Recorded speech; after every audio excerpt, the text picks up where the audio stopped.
బతుకనేది చావునేది బ్రతుకంతా దేశాన్ని.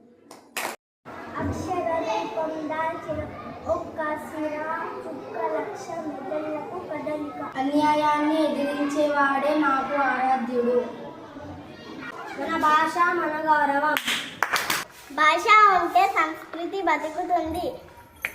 అన్యాయాన్ని